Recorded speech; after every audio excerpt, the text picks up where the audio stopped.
Hallelujah. सबको जय मसीह की praise the Lord, glory to God. प्रभु की महिमा हो। मैं परमेश्वर का दास और आज हम ऑनलाइन परमेश्वर के वचन के द्वारा बातचीत करेंगे। और आइए हम वचन में जाने से पहले छोटी सी प्रार्थना करेंगे। महाराज अधिराज सेनाओं के पवित्र यहोवा, यहोवा जो आकाश का तानने वाला, जमीन की नींव डालने वाला, इंसानों की आत्माओं का रचयिता है, आपके अनुग्रह के सिंहासन के पास आते हैं। प्रभु जी मेरे परमेश्वर, आप मुझ पर अनुग्रह कीजिए। और प्रभु जी आज आपके वचन से प्रचार किया जाए, प्रभु जी मेरे परमेश्वर, आप मेरी मदद और सहायता कीजिए। पवित्र आत्मा जी, आप मेरी मदद और सहायता कीजिए। प्रभु यीशु जी, आप मुझ पर दया कीजिए, ताकि जब वचन आज प्रचार किया जाए, प्रभु जी लोग ऑनलाइन जब सुने तो प्रभु जी वो आशीष पाए। यीशु के नाम से मांगते हैं, आमीन। हालेलुया। तो आज परमेश्वर का धन्यवाद करते हैं सबसे पहले। और जो आज का जो हमारा विषय है कि आशीष, संतान की आशीष कैसे मिलती है, हम बाइबल में से इस वचन को आधार पे देखेंगे। और जो हमारा विषय है कि आशीष, आज के टाइम में भी बहुत सारी ऐसे बहनें हैं और जिनको बच्चे की आशीष मिलती नहीं है। कई कई साल बीत जाते हैं, 5-5 साल बीत जाते हैं, कईयों को 10-10 साल बीत जाते हैं, कई को 15-15 साल बीत जाते हैं, उनको आशीष मिलती ही नहीं। और संतान की आशीष ऐसी आशीष है, उस आशीष के आगे जो है सब आशीषें फीके लगती है। हर कोई बहन चाहती है कि मुझे प्रभु आशीष दे, मुझे प्रभु क्या करे, आशीष दे। और जब उनको नहीं आशीष मिलती, जब हमने ये बात देखी है कि 10 साल हो जाते हैं, 15 साल हो जाते हैं, तो आज हम वचन से बातचीत करेंगे। पहला शमूएल उसका पहला अध्याय से हम बातचीत करेंगे। यहाँ पे 2 महिला है, एक का नाम पन्ना है और दूसरी का नाम हन्ना है। ये दोनों जो है एक ही पुरुष की पत्नी है। और जो पन्ना के पास बच्चा है, लेकिन हन्ना के पास बच्चा नहीं है। और जो ये पन्ना है, ये उस हन्ना को चिढ़ाती थी। और आज के टाइम पे भी ठीक ऐसे ही होता है। जिनके पास संतान नहीं है, लोग उनको तुच्छ समझते हैं, उनको बांझ बोलते हैं, उनको उनकी बेइज्जती करते हैं, बुरा भला बोल के बांझ बोलते हैं, तरह तरह की बातें बनाते हैं, अशुभ बोलते हैं। और उनको उनके हाथ में, अपने बच्चों को हाथ भी लगाने देते हैं। इतना बुरा व्यवहार स्त्रियों के साथ करती हैं, खुद स्त्रियां ही करती हैं। और आज हम परमेश्वर के वचन से देखेंगे कि परमेश्वर आशीष संतान की कैसे देता है। कि जो लोग भी परमेश्वर की आशीष चाहते हैं, जितनी भी बहनें परमेश्वर की आशीष चाहती हैं, वो परमेश्वर के वचन में देखेंगे और परमेश्वर से आशीष को मांगेंगे। हालेलुया। तो हम देखते हैं पहला शमूएल और उसका पहला अध्याय। हम देखते हैं यहाँ पे एल्काना नामक एक पुरुष है और जिसकी पत्नी है हन्ना और पन्ना। 2 पद पढ़ेंगे हम। उसकी 2 पत्नियां थी, एक का नाम हन्ना और दूसरी का नाम पन्ना था। और पन्ना को तो बालक हुआ, परंतु हन्ना को बालक नहीं हुआ। ये दोनों जो एक ही पुरुष की जो है पत्नी थी, मैंने आपके नाम सामने पढ़ दिया। तो हम देखते हैं यहाँ पे अब आगे पढ़ेंगे कि एक के पास बच्चा है और दूसरी के पास बच्चा नहीं है। एक ही पुरुष की पत्नी है, लेकिन जो इनका पति है वो अपनी उस पत्नी से जिसके पास बच्चा नहीं है उससे ज्यादा प्यार करता है। हालेलुया। तो आइए हम वचन पढ़ते हैं। हम 3 पद पढ़ेंगे। वह पुरुष, यहाँ पे लिखा हुआ वह पुरुष जिसका नाम एल्काना है, वह पुरुष प्रति वर्ष अपने नगर से और बलिदान चढ़ाने के लिए सैला में जाता था। सैला मतलब परमेश्वर के भवन में वो जाता था, यरूशलेम में। वह हन्ना ये अपनी पत्नी से बहुत प्यार करता था और प्रति वर्ष साल में एक बार परमेश्वर के भवन में बलिदान करने जाता था, ताकि उस अपनी पत्नी के लिए भी क्या ले सके, वो आशीष ले सके। परमेश्वर से वो क्या करता था, आशीष लेता था। लेकिन आगे हम देखते हैं 5 पद पढ़ेंगे। परंतु हन्ना का वह दुगना दान दिया करता था। जब ये भवन में जाता था परमेश्वर के, तो दुगना दान दिया करता था, क्योंकि वह हन्ना से प्रीति रखता था। हन्ना से प्रीति रखता था। यहोवा ने उसके कोख बंद कर रखी थी। हालेलुया। जब ये व्यक्ति जाता था परमेश्वर के भवन में आशीष लेने के लिए, तो यहाँ पे देखते हैं वो प्रति वर्ष जाता था। हर साल में एक बार परमेश्वर के भवन में वो जाता था, ताकि वो अपनी उस पत्नी के लिए जिसके पास बच्चे की आशीष नहीं है। और सब जानते हैं कि बच्चे की आशीष कितनी महत्वपूर्ण रखती है। हर कोई चाहता है कि बेटी मिल जाए, हर कोई चाहता है बेटा मिल जाए, है ना। और लेकिन हम यहाँ पे देखते हैं कि वो 5 पद में क्या कहता है, वचन क्या कहता है, परंतु हन्ना को वह दुगना दान दिया करता था, क्योंकि वह हन्ना से प्रीति रखता था। तो भी यहोवा ने उसकी कोख बंद कर रखी थी, तो भी यहोवा ने उसकी कोख बंद कर रखी थी। परंतु इसी साथ के सो परंतु इन्हीं दोनों के साथ और वो अच्छा व्यवहार रखता था, वो दोनों से प्यार करता था, लेकिन वो ज्यादा प्यार किससे करता था? हन्ना से करता था, क्योंकि उसके पास पुत्र नहीं था। हालेलुया। हम पढ़ेंगे 7वां पद। वह तो प्रति वर्ष ऐसा ही करता था, मतलब प्रति वर्ष वो परमेश्वर के भवन में जाके भेंट चढ़ाता था, और वह प्रति वर्ष परमेश्वर यहोवा के भवन में जाके भेंट चढ़ाता था। और जब हन्ना यहोवा के भवन को जाती थी तब पन्नास उसको चढ़ाती थी। देखिए, जब जब वो उसके साथ जाती थी, जो उसकी दूसरी वाइफ थी, पन्ना थी, वो हन्ना को क्या करती थी? चिढ़ाती थी, उसके साथ बुरा व्यवहार करती थी, जैसे कि आज के टाइम में हर कोई करता है। हर कोई जिसके पास बच्चा है, और अगर किसी के पास बच्चा नहीं है तो वो उसको क्या करती है? चिढ़ाती है, जलाती है, तमाम प्रकार की बातें उनके ऊपर मारी जाती है, तमाम प्रकार के टोंट उनके पास कसे जाते हैं, लोग उनके पास बुरा भला बोलते हैं। कोई भी उनके कोई बांझ बोलता है, कोई श्रापित बोलता है, कोई बोलता है ये अच्छी औरत नहीं है। बहुत बहुत बुरी बुरी बातों का उस बहन को सामना करना पड़ता है जिसके पास बच्चे की आशीष नहीं होती। और ताना मारने वाले भी संसारिक लोग ही होते हैं, और घर के ही लोग होते हैं, और बाहर वाले भी होते हैं। बहुत बहुत लोग बुरा व्यवहार करते हैं जिसके पास बच्चे की आशीष नहीं होती। लेकिन हम देखते हैं कि ये व्यक्ति परमेश्वर को आगे समर्पण है, इसका जीवन क्या है? समर्पण है। जो एल्काना है वो प्रतिवर्ष परमेश्वर के आगे जो है भेंट चढ़ाता है अपनी पत्नियों के लिए, अपने बच्चों के लिए, ताकि उस हन्ना से भी क्या हो जाए? आशीष मिल जाए।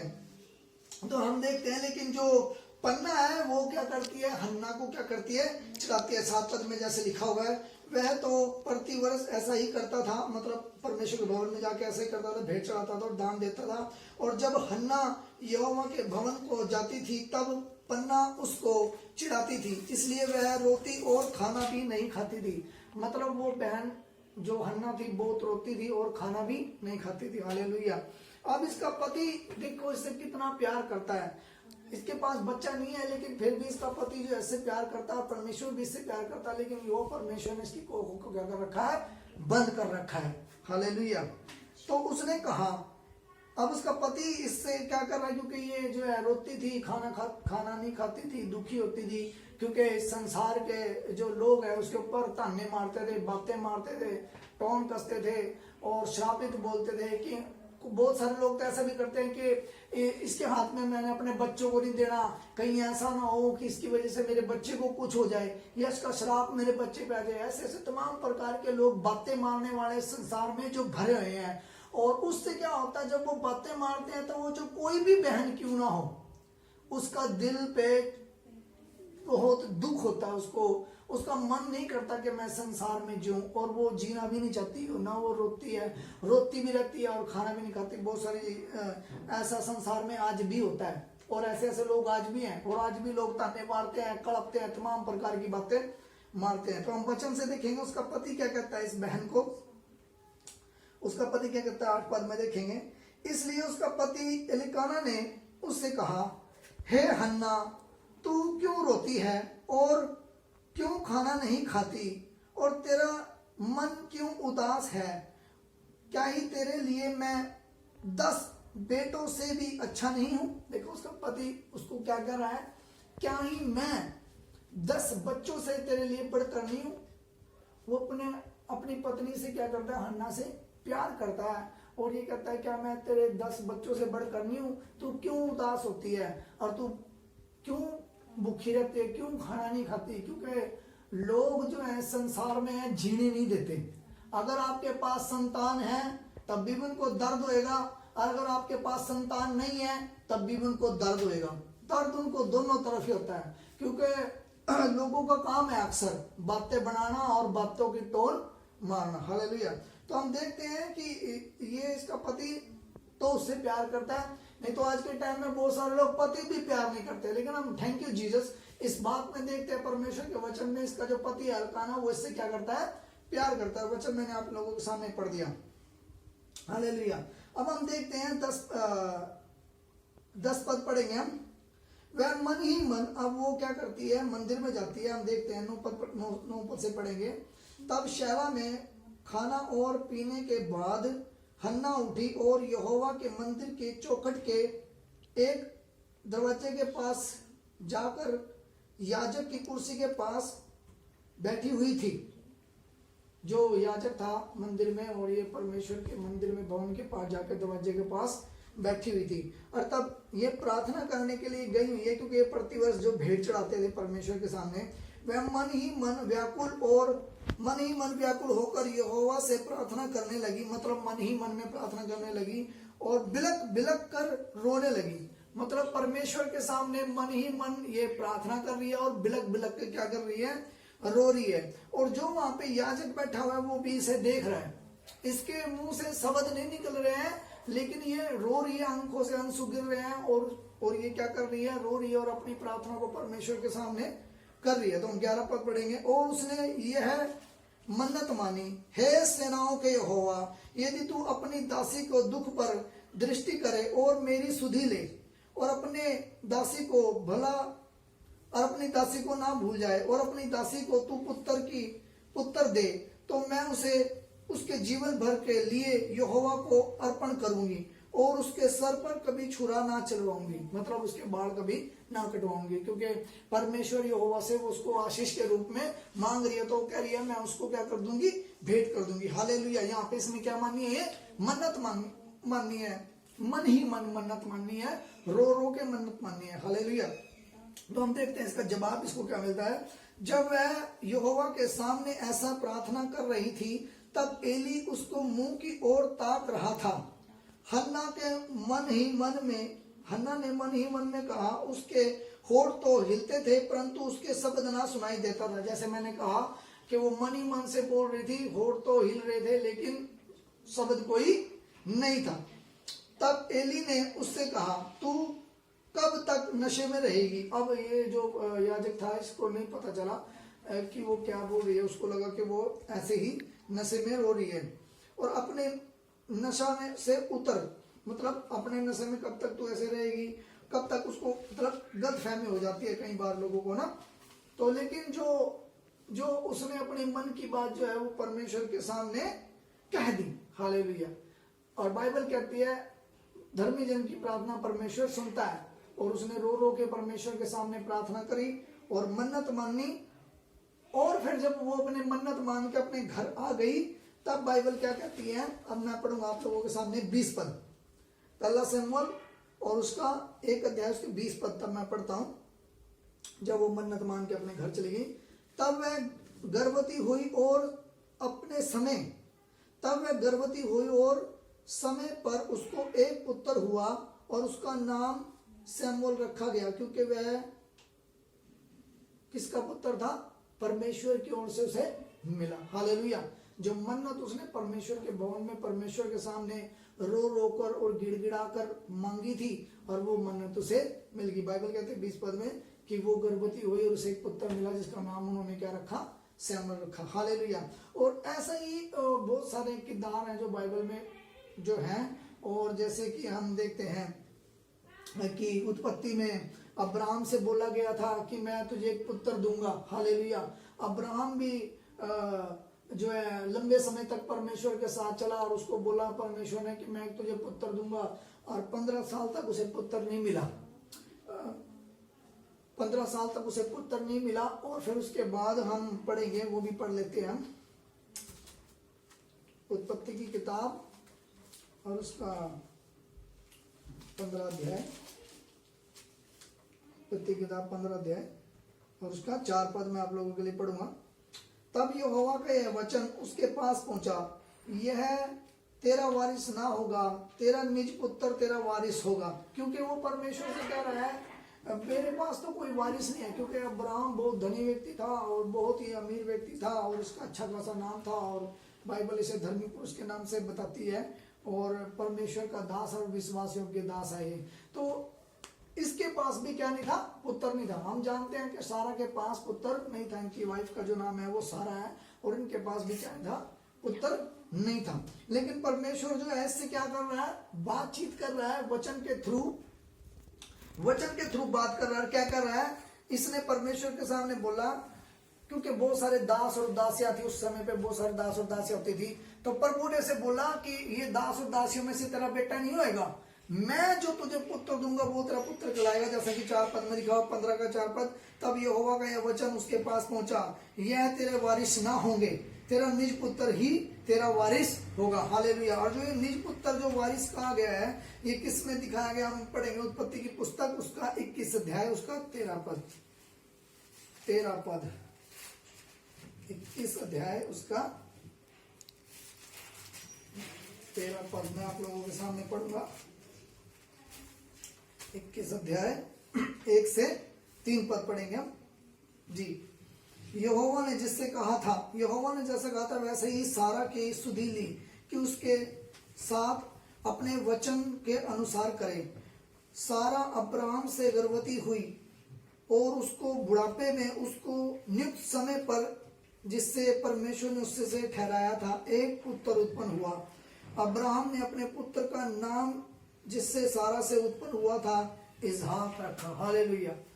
जब वायदा किया था तब अब्राहम 75 साल का था, और लेकिन जब वायदा पूरा हुआ तब वो 99 साल का हो चुका था। मतलब कितने 15 साल लगे वायदे को पूरा होने में। और इस 15 साल के बीच में बहुत उतार चढ़ाव आए, बहुत तकलीफ, उसकी वाइफ ने बहुत तकलीफ और बहुत दर्द देखा होगा। बहुत सारे लोग आज भी जो है ताने मारते हैं, बहुत इसकी वाइफ ने भी जो बहुत सारे लोग उसकी वाइफ के ऊपर भी क्या मारते थे? ताने मारते थे। लेकिन परमेश्वर ने उसको आशीष दी और परमेश्वर ने उसके क्या करा?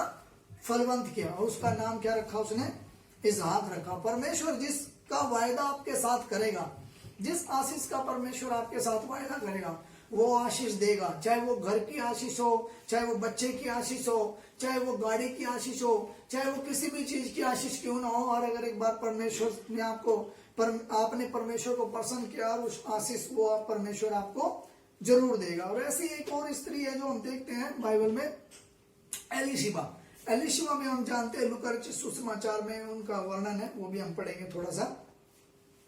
लूका रचित सुसमाचार अध्याय 6 पद पढ़ेंगे हम। एक अध्याय का 6 पद पढ़ूंगा मैं।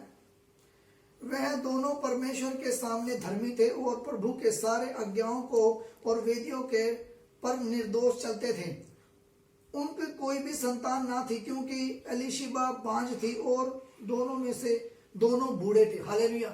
यहाँ पे हम देखते हैं परमेश्वर का जो वचन मैंने आप लोगों के सामने पढ़ा, लूका रचित सुसमाचार उसका 1 अध्याय उसका 6 और 7 पद पढ़ा है। हम देखते हैं 7 पद में कि उनके पास संतान नहीं थी और वो दोनों बूढ़े हो गए थे। मतलब जवानी में शादी हुई होगी 20-25 साल की उम्र में, और बूढ़े हो गए, अब तक संतान नहीं है। लेकिन वो परमेश्वर के आगे धर्मी गिने जाते थे, वो कुड़कुड़ाए नहीं। उनके ऊपर भी बहुत सारे लोगों ने बातें मारी होगी, उनको भी बहुत सारे लोगों ने सताया होगा, बांझ औरत बोलो होगा। और लेकिन बाइबल कहती है बुढ़ापे में परमेश्वर ने उसको क्या दी? आशीष दी। और उस आशीष का नाम जो है क्या है? यूहन्ना। परमेश्वर ने एलीशिबा को ब्लेस किया, वो अपने अनुसार बुढ़ापे में उसको जब उसने ब्लेस किया तो उसने उसको पुत्र दिया जिसका नाम यूहन्ना। हालेलुया।